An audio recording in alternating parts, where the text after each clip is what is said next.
Hello दोस्तों, नमस्कार। आपके अपने यूट्यूब चैनल एनालिसिस क्लासेस में स्वागत है। देखिए दोस्तों, आज की इस क्लास में बिना भावे यूनिवर्सिटी के अंतर्गत सेमेस्टर 4 में आप लोग को पढ़ना है वैल्यू एडिट कोर्सेज पेपर 2, जो सभी के लिए इम्पोर्टेंट है और ये सभी के लिए कॉमन पेपर है। और पेपर का नाम है इन्वायरमेंटल स्टडीज। चाहे आप बीए, बीएससी, बीकॉम किसी भी ऑनर से हो, इस सभी को पढ़ना है, जिसका एग्ज़ाम शायद 6 तारीख और 7 तारीख 2 शिफ्ट में है। ठीक है, तो चलिए आज की इस क्लास में एक इम्पॉर्टेंट क्वेश्चन सर आप लोग को करवाने वाले हैं, जो आपके एग्जाम की से वेरी वेरी मोस्ट इंपॉर्टेंट प्रश्न है। अपने पिछले वीडियो में हमने 3 क्वेश्चन सर करवा चुके हैं और ये आपका चौथा प्रश्न है। तो हमारा आज का प्रश्न है, पर्यावरण क्षरण से आप क्या समझते हैं एवं कारणों को लिखें। तो आइए हम समझते हैं बिल्कुल सरल शब्दों में, ताकि आप एग्जाम पेपर में बहुत आसानी से अपने शब्दों में भी लिख सकते हैं। अगर आप लोग चैनल पर नए हैं तो चैनल को सब्सक्राइब कर लें, ताकि आपको हर इंपॉर्टेंट क्वेश्चन का आंसर समय पर मिलता रहे। तो चलिए हम डायरेक्ट प्रश्न की ओर चलते हैं और आंसर को समझने का प्रयास करते हैं बिल्कुल सरल शब्दों में, ताकि आप एग्जाम पेपर में अपने शब्दों में भी लिख पाएंगे। तो ये रहा आप लोग का चौथा प्रश्न कि देख सकते हैं कि पर्यावरण क्षरण से आप क्या समझते हैं एवं इसके क्या कारण है, लिखना है। अथवा में ये भी पूछ लिया जा सकता है कि पर्यावरणीय अवनयन से आप क्या समझते हैं। तो क्षरण और अवनयन का मतलब एक ही होता है, ठीक है, एवं इसके कारणों को लिखें। तो आइए हम समझते हैं सबसे पहले कि पर्यावरण क्षरण क्या होता है। अगर सीधे शब्दों में समझा जाए तो पर्यावरण क्षरण क्या होता है, तो हमारे जो पर्यावरण के घटक होते हैं, जैविक घटक और अजैविक घटक। तो अजैविक घटक में जैसे हो गया जल, वायु, भूमि, इसे तीव्र गति से मानवों के द्वारा यानी कि मनुष्यों के द्वारा प्रयोग करना, दोहन करना, जिससे वह धीरे धीरे नष्ट और दूषित होता जा रहा है। इसके कारण धीरे धीरे यानी कि पर्यावरण क्षरण हो रहा है। ठीक है, तो इसी को हम लोग पर्यावरण, उस प्रक्रिया को हम पर्यावरण क्षरण कहते हैं। तो आइए हम समझते हैं बिल्कुल सरल शब्दों में। तो ये रहा आप लोग का पर्यावरण क्षरण क्या है। तो पर्यावरण क्षरण से तात्पर्य उस प्रक्रिया से या उस प्रोसेस से है जिसके माध्यम से हमारे पर्यावरण में अर्थात जैसे जल हो गया, वायु हो गया, भूमि का उपयोग हम तीव्र गति से दोहन हो रहा है, यानी कि हम अत्यधिक मात्रा में प्रयोग करें, जिससे उनको नष्ट एवं दूषित किया जा रहा है कि नहीं, यानी कि ये सब जो है पर्यावरण क्षरण के अंतर्गत आता है।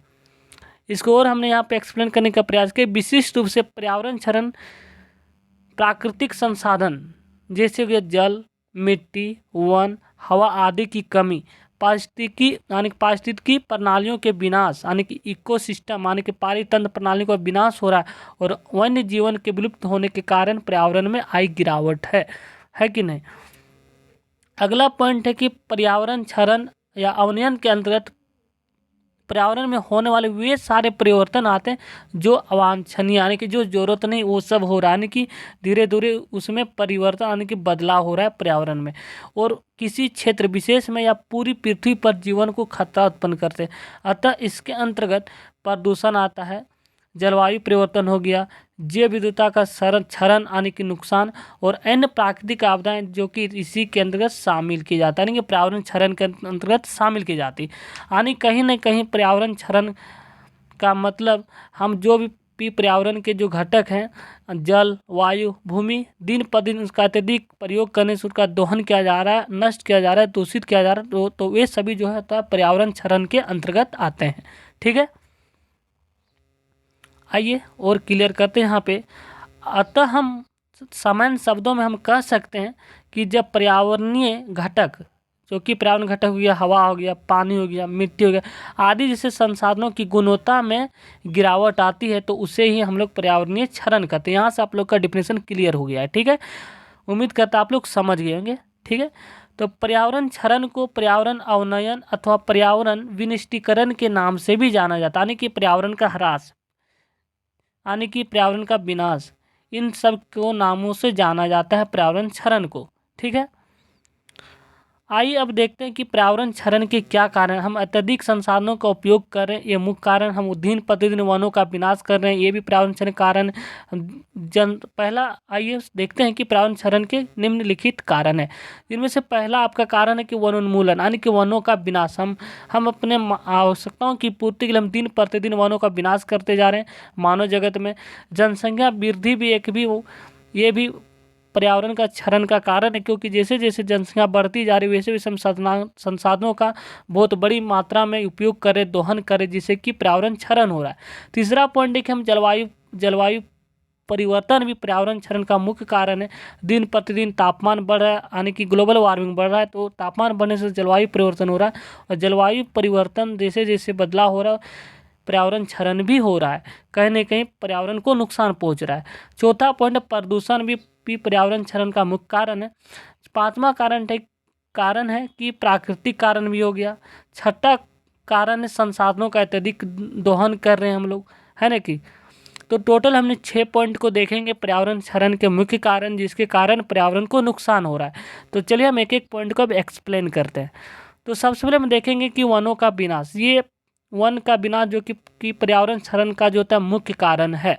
हम दिन प्रतिदिन वनों का विनाश कर रहे हैं, लकड़ियाँ काट अपने आवश्यकताओं की पूर्ति के लिए, है कि नहीं, जिससे क्या होता है पर्यावरण दिन प्रतिदिन बिगड़ता हुआ जा रहा है, जिसके कारण पर्यावरण क्षरण हो रहा है। तो आइए इसको देखते हैं। वनोन्मूलन पर्यावरणीय क्षरण के प्रमुख कारणों में से एक है। ठीक है, वनोन्मूलन मतलब हुआ वनों का विनाश, वनों का उन्मूलन यानी कि वनों का ह्रास या वनों का विनाश। तो पर्यावरण क्षरण का ये मुख्य कारण है। हमारे पर्यावरण को सुरक्षित व स्वच्छ बनाने में वनों का बहुत ही महत्वपूर्ण योगदान होता है, परंतु मनुष्य जो है अपने आवश्यकताओं की पूर्ति के लिए वनों के पर्यावरणीय व जैविक महत्व को अनदेखा कर रहा है। यानी कि मनुष्य अपनी आवश्यकताओं को पूर्ति के लिए जो है अनदेखा करते जा रहे वनों के महत्व को, और दिन प्रतिदिन वनों का जो होता है दोहन कर रहा है। दिन प्रतिदिन वनों के दोहन के कारण पर्यावरण का क्षरण हो रहा है। तो ये मुख्य कारण है वनों का विनाश, पर्यावरण क्षरण का। यानी कि मनुष्य जो होता है अपनी आवश्यकताओं की पूर्ति के लिए कुछ हद तक भी गुजर जाता है, जिससे वनों की लकड़ी को बेचते हैं, काटते हैं, जिससे कि दिन प्रतिदिन वनों का विनाश हो रहा है। तो वनोन्मूलन जो होता है पर्यावरण क्षरण का मुख्य कारण है। ठीक है, दूसरा पॉइंट देखेंगे, जनसंख्या वृद्धि भी पर्यावरण क्षरण का मुख्य कारण, क्योंकि जैसे जैसे जनसंख्या में वृद्धि हो रही, लोग जंगलों को साफ सफाई करके वहाँ भी अपना आवास बना रहे, जिनके कारण कहीं न कहीं पर्यावरण को भी नुकसान हो रहा है। हम अत्यधिक संसाधनों का दोहन कर रहे हैं। तो जनसंख्या में हुई अभूतपूर्व वृद्धि के कारण पृथ्वी पर हर उस गतिविधि में तेजी आई जिससे पर्यावरण को नुकसान पहुंचता है, क्योंकि मनुष्य पूर्ण रूप से अपने आवश्यकताओं की पूर्ति के लिए जो है प्रकृति पर निर्भर रहता है। हम हर चीज़ जो होता है प्रकृति पर निर्भर रहता है। मनुष्य जो है हर काम के लिए प्रकृति पर निर्भर हो। ठीक है, तो और जितनी जनसंख्या बढ़ेगी तो प्राकृतिक चीज़ों का उतना वो उपयोग करेगा, और वो उपयोग करेगा तो पर्यावरण पर भी इसका दुष्प्रभाव भी पड़ेगा। अतः स्पष्ट है कि जनसंख्या वृद्धि जो होता है पर्यावरण क्षरण का जो होता है प्रमुख कारण है। तो ये हमारा दूसरा पॉइंट है पर्यावरण क्षरण का। तीसरा पॉइंट देखेंगे, जलवायु परिवर्तन। जलवायु परिवर्तन भी पर्यावरण क्षरण का मुख्य कारण है कि अभी के वर्तमान समय में तापमान धीरे धीरे वृद्धि हो रहा है, और जिसके कारण ग्लेशियर पिघल रहा है, जिससे बाढ़ आने की संभावना बनी रहती है। मौसम परिवर्तन दिन प्रतिदिन होते जा रहे हैं, जिसके कारण यह पर्यावरण पर भी प्रभाव डालता है। ताकि इसको भी एक्सप्लेन करता है, यानी कि पर्यावरणीय क्षरण में जलवायु परिवर्तन में महत्वपूर्ण भूमिका निभाता है। जैसे कि ग्रीन गैस उत्सर्जन में वृद्धि हो रहा है। अब ग्रीन हाउस गैस जो क्या है, तो मीथेन हो गया, नाइट्रस ऑक्साइड, ये विषैले गैस है। इसके उत्सर्जन में वृद्धि के कारण क्या होता है, जलवायु में तीव्र गति से परिवर्तन हो रहा है, यानी कि ग्लोबल वार्मिंग बढ़ रहा है, टेम्परेचर बढ़ रहा है।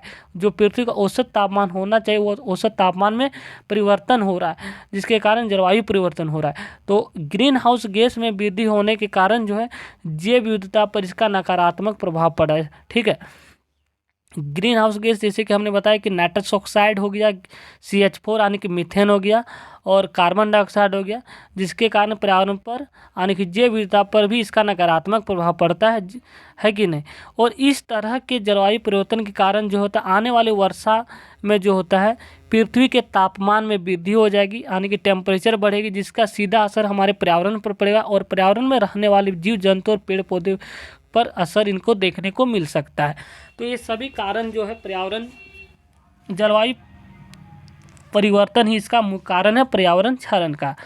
पांचवा पॉइंट है पर्यावरण क्षरण का प्रदूषण, क्योंकि प्रदूषण आने की वाहनों से निकलने वाले विषैले गैस जो कि वायुमंडल को प्रदूषित कर रही, कहीं न कहीं वायु को प्रदूषित कर रही, यानी कि वो पर्यावरण का क्षरण कर रहा है।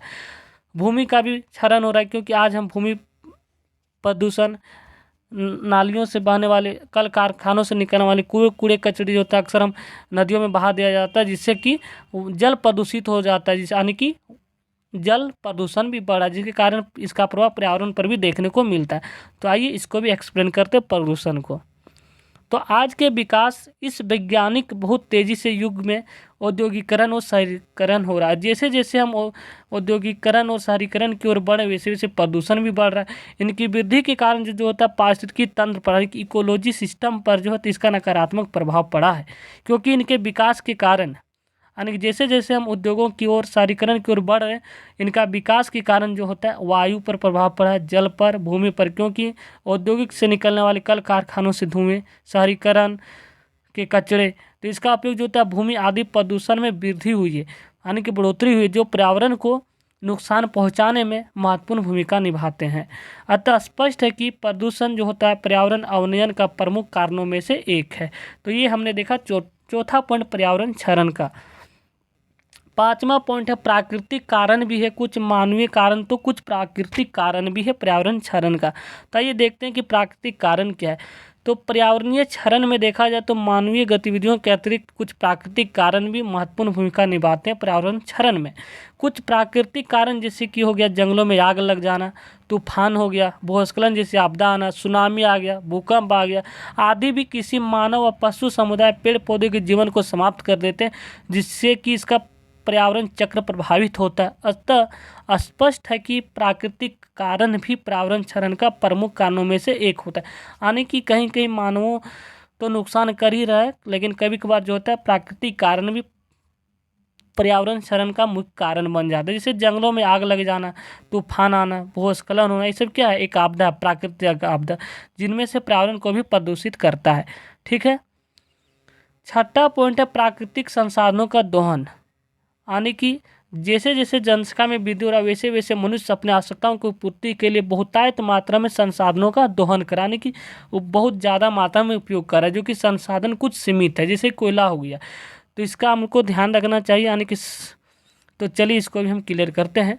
तो मनुष्य अपने आवश्यकताओं की पूर्ति के लिए जो होता है दिन प्रतिदिन प्राकृतिक चीज़ों, संसाधनों का दोहन बड़ी तेज़ी से कर रहा है। वन जीवों का शिकार करना ये भी एक कारण है। प्राकृतिक संसाधन जैसे कि कोयला हो गया, पेट्रोल हो गया, डीजल हो गया आदि का जो होता है प्रयोग कर रहे हैं, गैर इमारती लकड़ियों का प्रयोग कर रहे हैं आदि का कानूनी चाहे गैर कानूनी तरीके से बहुत तेज़ी से दोहन किया जा रहा है, जिससे कि पारिस्थितिक तंत्र यानी कि इकोसिस्टम जो होता है बहुत बुरी तरह प्रभावित होता है। अतः स्पष्ट है कि प्राकृतिक चीज़ों का अत्यधिक दोहन पर भी पर्यावरण का क्षरण का एक प्रमुख कारण है। तो इस प्रकार हमने देखा छठा पॉइंट प्राकृतिक संसाधनों का दोहन। आज फिर देखने वाले सातवां पॉइंट शहरीकरण भी पर्यावरण क्षरण का मुख्य कारण है। यानी कि शहरी क्षेत्रों का जैसे जैसे हम विस्तार करें वैसे वैसे हम जंगलों की कटाई करें, साफ सफाई करें, इसके कारण उससे भी पर्यावरण पर प्रभाव पड़ रहा है।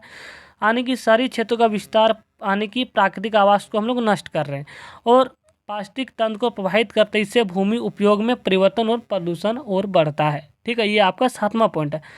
आठवां पॉइंट है कृषि गतिविधियां से भी धीरे दिन प्रतिदिन पर्यावरण प्रदूषण हो रहा है।